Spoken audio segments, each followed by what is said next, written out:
Audacity has changed my life. Yes. And this is because I know that there is nothing small about me. I understand that there is nothing small about Misoma Ilechukwu. And I want you to say same thing to yourself. There is nothing small about Peace Okafo. There is nothing small about Agnes Okeke. There is nothing small about Precious Okafo. I am big because God has made me big. My purpose is big. My vision is big. And if all these things are big, trust me, you need audacity. Because life in all areas will try to press you down, will try to question your audacity. One of the things that has really helped me when it comes to audacity is how I see myself. I don't see myself not to be deserving of the good things of life. Like I said, I see myself as big. I know that there is nothing small about me. And that has helped me in the way I live my life. So your self-image affects how audacious you're going to be. When you see yourself correctly, you become more audacious. But when you see yourself wrongly, you struggle with audacity because you don't even feel deserving of the good things of life. So your self-image is very important on the journey of audacity. My name is Misoma Ilechukwu, and I am a confidence and self-esteem coach. Popularly, I am known as a confidence doctor, and you're welcome to my YouTube channel. I'm going to be sharing stories of my life, true life stories that are going to inspire you to know that audacity is very important. You're going to be picking lessons from these my stories, not because they are the best of stories, but because it's my life story. It's what has worked for me, and I believe it's going to work for you too, right? So if you have not subscribed, this is a good time for you to subscribe to this channel.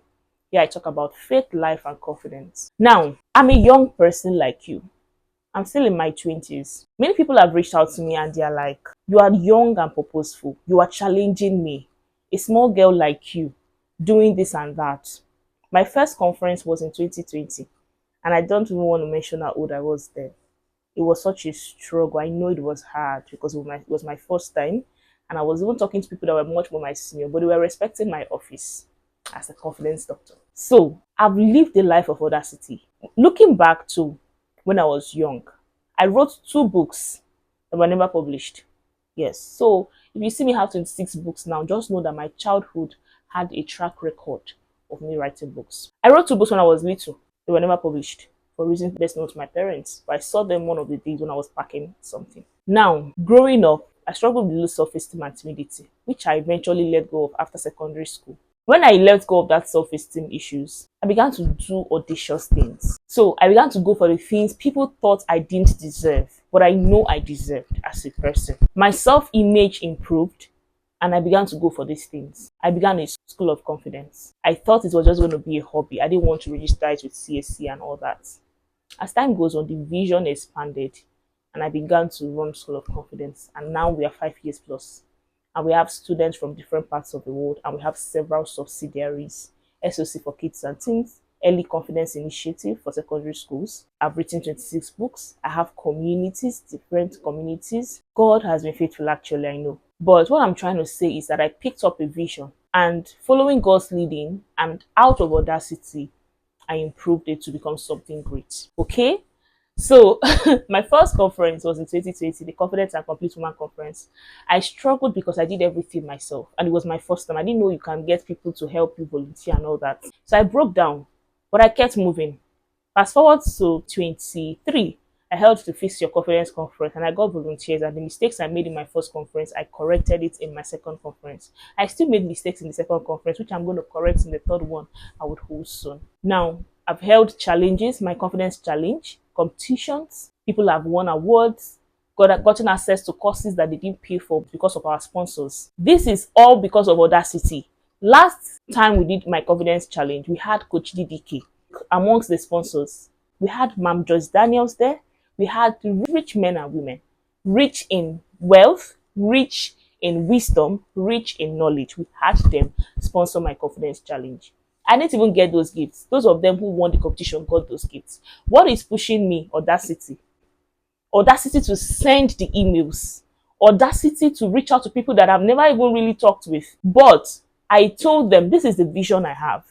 Can you please support us? And they did. And for that, I'm grateful. But trust me, if I was not audacious, I will not click send. I wouldn't click send on that email, right? So I've lived a life of audacity. I've applied for things I didn't even feel I deserved. Not that I didn't prepare or I'm not supposed to be there, but there was just this subtle self-doubt. However, I pushed through, and that is audacity. I hold my conferences, I write my books, I do music, I do branding, I do several things, and they are all born out of audacity. Let me tell you one story that will inspire you. My mom attended a conference where I was a speaker, and she heard me speak about confidence for girls because it was an international girls' day. She was so impressed that she gave me an idea and said, "Why don't you start, going to secondary schools, make an offer to them and teach their students on confidence and self-esteem?" I bought the idea, and that was how Early Confidence Initiative came up to be. And I think it started in October 2023, so it should be around 3 years now. And we've taught like 5 to 6 schools. Now, through my NYSC, I held a personal CDS project, gathering different secondary school students and teaching them confidence and self-esteem in Kogi State. And that project got me like 6 awards and recommendations. So, Early Confidence Initiative has actually been a blessing to me. Now, the part of this story that I want you to pay attention to is the fact that I walk up to schools. I go to their principals, I go to their proprietors, and I make an offer to them, and they pay what we charge them. I tell them what we have to offer, and they pay for our services. They pay what we charge them. How do I do it? How do I walk up to a school that doesn't even understand what I mean and then tell them this is what I have, and they get to pay what I charge? Where I stay currently is not a place that it's so easy to happen because they don't understand the value of these things like that. You'd say it would be in Lagos and Abuja that they will understand these things, and it's true. But I made an offer to them here and they paid. I carried myself well. Everything about me spoke of wealth, right? I didn't speak like I was hungry, because even if I was hungry, at that point, you have to come like a king. You don't come begging. So when I get there, I show them whatever we've done with other schools and tell them our price and how many hours it will be.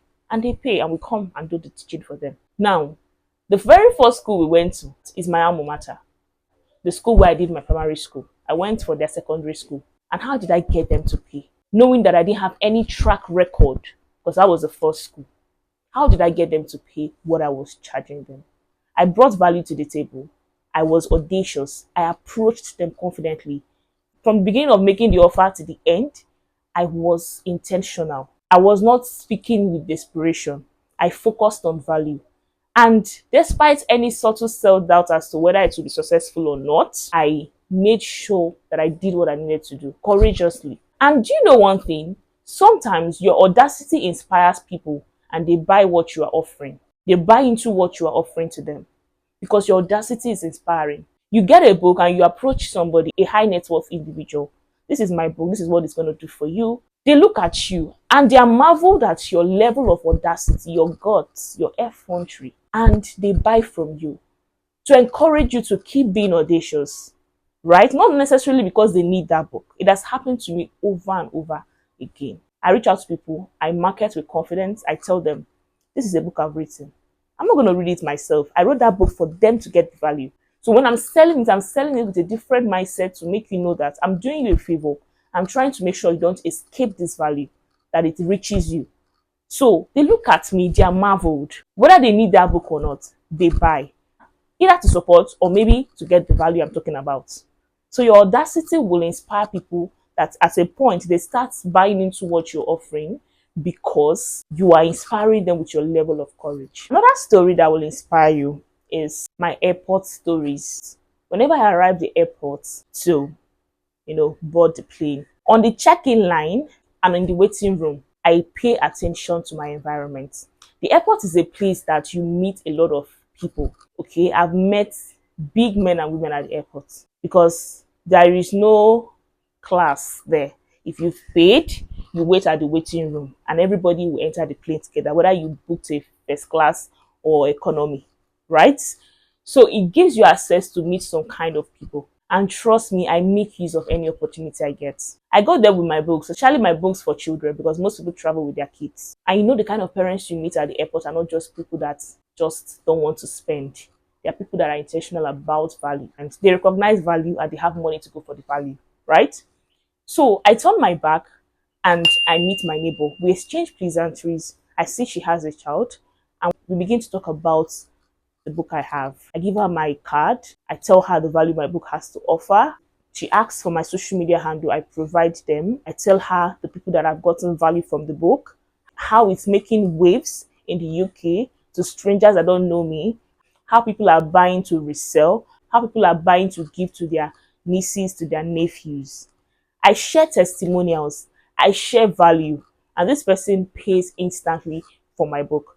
That's happened 2 to 3 times in the airport. Now, anybody that is not audacious cannot do that thing. You will just be like, let me enter plane. But there's an opportunity for you to collect some few change money. So audacity is very important. You've written a book. That book is not for you to keep it in your house. The book is for people to read it and get value. So if you're not marketing it, you are not doing them a favor. You are doing them a favor when you tell them this is what I have and this is what it will help you achieve. You're doing them a favor at that point. And you should carry yourself as that. Don't be hungry. Don't be desperate. Right? So this is one story I believe that will inspire you. Imagine how much I would have lost if all this while I don't reach out to people that look like my target audience. I would have lost the few changes I got from them. So this year, you have to be audacious. How about how I charge for my services? People reach out to me and say, oh, it's so expensive. I make a lesser offer to them. I don't make my offer less. I am audacious with my prices. When I understand the value I bring to the table, I charge for it confidently. I don't let anybody bring it down for me. I tell them what to pay me. They don't tell me what to pay me. So when it comes to charging for your offers, you need to be intentional. I'm not saying you should make people break a bank to hire you, but put the price that your services are worth. And the people that are meant for you will come around. Most times, the clients that pay well don't stress you. But you're the one that feels that you need to raise down your fees to get people to pay you. And trust me, they are outside there breaking a bank for the person who knows their value and knows how to communicate it. So most times, don't even focus on the prices. Focus on the value the price is going to bring for them. And most times, they're going to pay, even if it's instrumentally. So this year, charge audaciously. Charge audaciously. If you know the prices for your products, put it there and make sure you're really bringing that value to the table. My audacity has inspired people and it has made me connect with great minds. It has given me chair at rich tables because they are inspired by what this young girl is doing. Your audacity can inspire somebody, can bring you support, can bring you connections. So why are you not audacious? God has laid something in your heart and you're waiting to see the end before you start. Faith is, I don't see the end yet, but I'm going to start somewhere. And as I keep taking the step, the road gets clearer. But I'm not going to limit myself and say, because I've not yet seen the end of the road, I won't start somewhere. I'm going to start and then I will keep taking a step as God leads me and the road will get clearer. Let me tell you another story that will inspire you. I served in Kogi State, and one of my goals going there was that I was going to do my NYSC personal CDS project. I was just a copper, and I had my business, of course, but I was just a copper, right? I wasn't earning so much. Now, I wanted to hold my personal CDS project, and most times coppers are advised to look for sponsors. I knew I would get sponsors, but I didn't know I would get so much sponsors. So my small mind made me to decide to use my church building, and that church building was still under construction. It has not been plastered yet. It was just built, I wanted to use it and, do the project, and I wouldn't have to start renting, and I won't have to start renting mic, all those things. I mean, church can afford you these things for free because you're a member. So I wanted to focus on refreshments and some other things, for the event. I pegged the total sum at some little 5 figures with my small mind until I got the first sponsorship. The first sponsorship was 6 figures, whooping 6 figures, big 6 figures. And something broke in me that God wants us to go all out. You see a vision, initially to be small, but the most important thing is obey, right? Take a step. Submit that proposal. Reach out to who you need to reach out to. Ask for what you need to ask for. That is the first step. Take a first step. Forget about the end. God will finish what he started. He gives you a vision, he gives provision. The first sponsorship came. and it was whooping 6 figures, and something broke in me. I decided to go all out. That money cleared the total sum I had initially. So I rewrote my budget and made it bigger. We're not going to rent a very good hall that has been, built well. We're not going to decorate. We're not going to have a we're not going to pay a DJ. We're going to pay an MC. We are going to invite the secretary to the government of Kogi State. We're going to do this. We're going to do that. We're going to buy refreshments, this kind of refreshment. We're going to buy better refreshments. I expanded the vision because on your journey to fulfilling purpose, you don't need to remain small. You expand when God is saying expand. Some people will not expand. They will say, okay, I will use this same money I needed before, and then the remaining one I'll use it for myself. After all, I made a try. But no, that was a sign that God wanted me to do something bigger. And doing something bigger made me, get the required recognition for that project. It was an event. So what am I saying? At the end of the day, that project cost us more than 500,000 to hold. The video is on my YouTube channel. I'm going to tag it if you want to watch it, so that you see how colorful it was. We gave them books. We gave them my book, Confidence and Self-Esteem and all that. Confidence Manner for Kids and things and all that. So that story has not left me. I'm holding it everywhere I go. That God can expand your vision. Your vision can be like a mustard seed, and God can expand the vision. But you need audacity. Audacity to submit that proposal. Audacity to reach out to who you need to reach out, to call who you need to call, to go where you need to go, to take the first step, even without seeing the end. And audacity to expand when God is giving you a sign to expand. My book, The Audacity Code, is coming. The release date is 1st February 2026. And I need you to get that book because this year, it's no more time for you to be playing small. Go all out this year and you thank me for it because you'll be fulfilled at the end of the year. It will be hard. You have challenges. I've reached out to people that said no to me. No is a full sentence. No sometimes means redirection. No sometimes it's not even about you, it's about what they want for themselves. So don't even feel bad when you hear no. Move on. Next. That's how you do it. Next. Don't be fixated on that no that you were told or that rejection that you got. So get my book, The Audacity Code. Pre-order price is 3,000. The original price is 5,000. You get bonuses which are optional. My book, Help I'm Shy. You get 50% discount for it. My book, Godfidence, you get 50% discount for it too. You are free to pay before 31st January, 11:59 p.m. Release date is 1st February 2026. If you've not subscribed to this channel, do well to subscribe. My name is Miss Omaileti, but of course, I am your confidence doctor. Bye.